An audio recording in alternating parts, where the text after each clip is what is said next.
Hey everyone, Ryan here, or M&R Productions, and welcome to episode 153 of Ask M&R Productions. If you guys have a question you want answered on next week's episode, definitely leave it in the comments section down below, and there's a chance it could be answered on next week's episode. A lot of you guys noticed some good editing last week, and that's because for the first time ever, I actually paid someone to edit a video of mine, and there will be more of that going into 2021, including this very video, so all the fancy stuff you see isn't really a result of me. We also have the Coliseum behind me in its final days here on Earth before it gets dropped off my roof, so make sure you check out that video this coming weekend.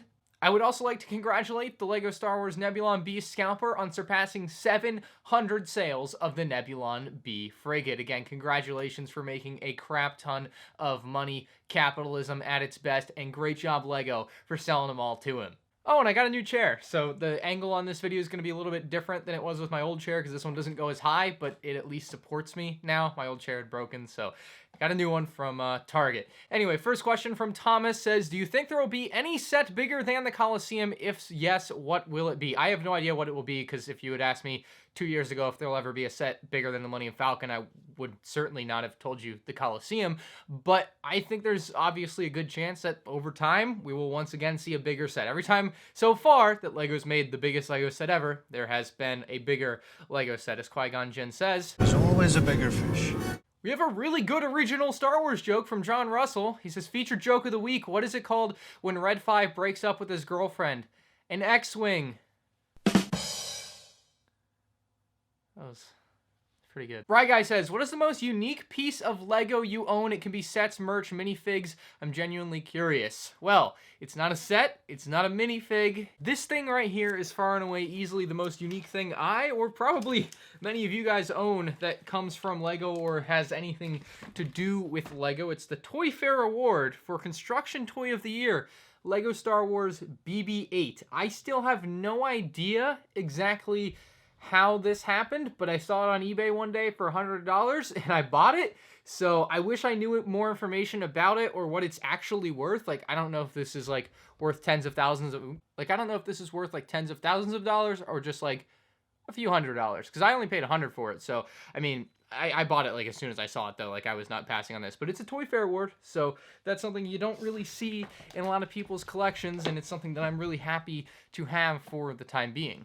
Pancake Studio says, what do you think of the new Series 21 collectible minifigures? Before I get into this, I also saw a few people commenting, oh, since they're doing Series 21, does this mean they're not doing Star Wars? No, Star Wars CMFs are probably going to happen in the future. I didn't ever say that they would be the next series. There is no current rumor for Star Wars CMFs either. They aren't probably happening in 2021. I think it's very likely you could see them in 2022 though. So the big thing with this is that this is the first like regular series that has been reduced, and it's now down to just 12 figures in a series. I think generally this is probably good because it kind of gets rid of some of the fluff figures that maybe a lot of people wouldn't have thought would be as good. But my big characters in this particular series are certainly the Space Police character and like the bandit that goes along with that. I loved Space Police. I didn't buy a lot of the sets, but it's something I would love to buy more of in the future. It's just from that era for like 2009, 2010 for me personally, when I was just like really getting into it and YouTube was all becoming a thing. And yeah, like that was just a great nostalgic era for me. And so I always look back fondly on Space Police sets. I also like the Castaway character with the Hermit Crab. He's another one of my favorites pretty much. Those are the three that I like the most out of the 12. Really good figure series overall for a lot of people though, I believe. Brickstein says, how would you feel if LEGO started putting out Death Star playsets every year in the same style as the Hogwarts, where they connected to make up a bigger scene over time? That would be pretty dang cool to see, because they don't do a lot of that with LEGO Star Wars. It's worked really well specifically with Hogwarts, because Hogwarts is a physical like location with a layout that you can kind of recreate in LEGO. It would be a little bit weirder with the Death Star thing, because they're not going to release like bottom sections up to build a Death Star like that. Like the Death Star concept would have to be completely different. You'd pretty much start with like a $30 set like the Death Star Escape. You'd maybe have some hallway sets that you could have connect different sections of the Death Star, but I don't know, it would be weird. I would love to see the concept fleshed out, because I honestly have no idea where you would go from like the Death Star Escape and add on to that. But yeah, as a concept, it sounds nice. I just don't know if they could execute it well. Nico says, do you think LEGO will ever give us a UCS Venator? I hope so. I mean, it's obviously pretty high on my list of wants. I think the biggest thing right now is that the UCS gunship probably comes out May 4th next year. That's not a given. It's not guaranteed. LEGO hasn't announced anything. but it probably comes out May 4th next year. And if that set does well, then I think that bodes well for the future of getting more prequel era UCS sets, right? It's been a decade, over a decade, since the last prequel UCS set, and so I think the gunship doing well is going to be very integral into seeing anything like that in the future. But as of now, my personal favorite option, if you want a UCS Venator, is from Republic Bricks, who's actually sending me a free one to review on the channel here very soon of his UCS style Venator, and it looks really good. Like, it really, really does look good.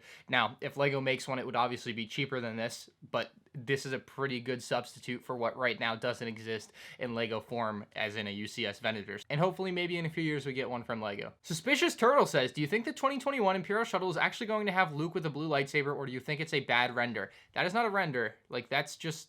Oh, is it a render? Gee, I'm not sure. I can't really think of another example where the back of an instruction manual has had an incorrect minifigure like this.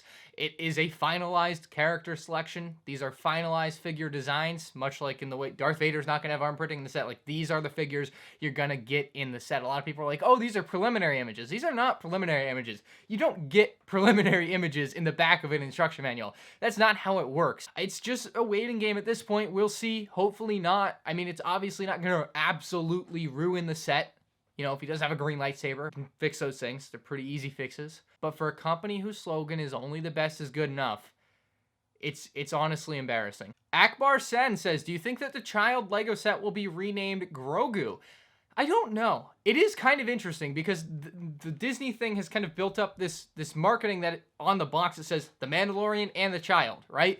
So I don't know if LEGO will actually rename it on the box. I'm curious to see, but I would guess I would guess no. I would guess they wouldn't go in and change something like that. I don't think there's much of a history to tell if they would do something like that, but just like the way LEGO seems to operate, I would guess they're not going to change it, but potentially for any like summer 2021 sets, it'll say Grogu instead of the Child. I guess it all comes back to what Disney wants with their marketing, because if they want to keep the Child name for their marketing, they would do it, but I can't imagine with the way it was kind of presented in the episode of The Mandalorian that they would actually want to keep it as the Child and not change it over to Grogu, because Ahsoka was pretty adamant that his name is Grogu.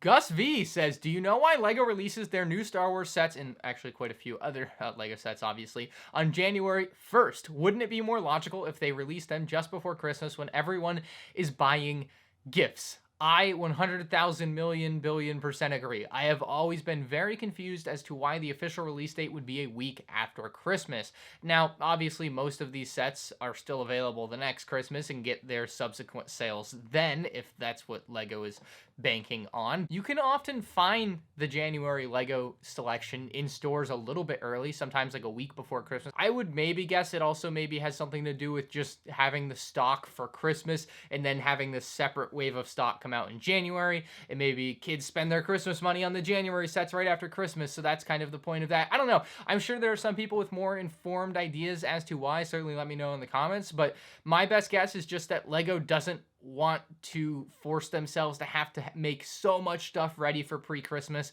and then they can kind of trickle stuff out after that and have people still want to spend money on the new product even though they just got all the old product for Christmas type of thing. They kind of double dip in that way maybe. All of that being said, LEGO does sometimes release 2021 sets a bit early, depending on what they are. They've already released 3 of the Minecraft 2021 sets, and you can buy them now in LEGO stores and on LEGO.com. Franklin Noonan says, why doesn't LEGO have an app strictly for buying LEGO? So this is pretty confusing to me as well. I'm not really sure, because basically every other major brand has an app that you can buy their product through. I don't know. I don't have an answer to it. I wish I knew, because I wish I had a LEGO app that I could just hop on my phone and buy stuff. Brian's Brick says, what would be the final straw that makes you stop buying LEGO completely? Probably death. Jib's Lego Hub says, what is more relevant for LEGO to make sets for, Clone Wars or The Mandalorian? Much I love the Clone Wars zone, want LEGO to make more sets on it. Obviously, The Mandalorian is more relevant. It's the one with the ongoing current show that is super popular, and like everyone's talking about it all of the time. So obviously The Mandalorian would be more relevant, but I think it's important to also say it doesn't mean both can't exist. You can have Clone Wars sets, you can have Mandalorian sets, you can also have original trilogy sets all at the same time, kind of like they did in the Summer Wave, but then they went and screwed everyone come January. Darth Vader says, I know you still plan on building your 501st Legion army, but why do you keep buying them new in the box? Why not just buy the figures? All right, so let's do some math.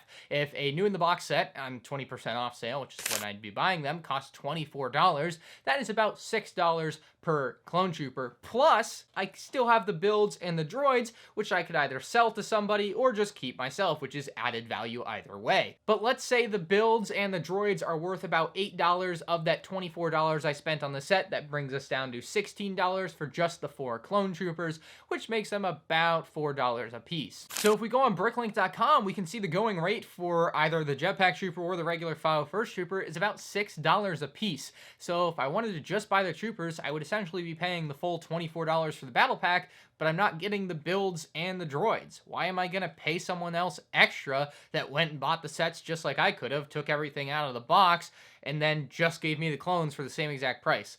That is why I don't just buy the figures, and I certainly wouldn't recommend you do that either if that's what you were thinking of doing.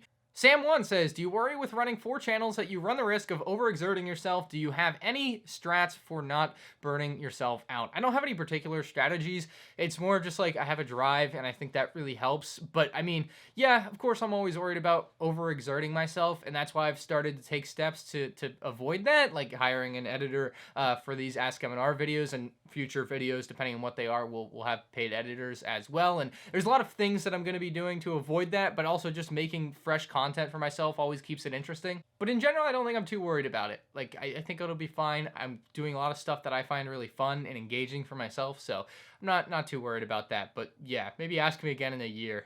Jawa says, how do you feel about Thrawn possibly being in The Mandalorian? Bro, it's so hype. It is beyond. I was like into, okay, maybe not tears, but maybe a little tear. When they said his name in the episode a couple weeks ago, dude. Grand Admiral Thrawn is one of my favorite characters, as you've probably heard me talk about after watching Rebels. I absolutely love him, and I love his theme song. If they don't use his theme song in The Mandalorian, I'm going to be really, really sad. But I went and bought a lot of Grand Admiral Thrawn minifigures. I'm going to be making a video about that because I thought it was an interesting concept thing. So that'll be a whole nother thing. I don't want to give away too much on that. But yeah, Grand Admiral Thrawn, pretty cool dude, huh? Anyway, that is going to do it for Ask M&R episode 153. If you enjoyed, a like would be greatly appreciated. If you're new to the channel, make sure you hit the subscribe button. And if you have a question for next week's episode or joke, perhaps, like John's joke, it's pretty good, leave it in the comments section below. Peace out.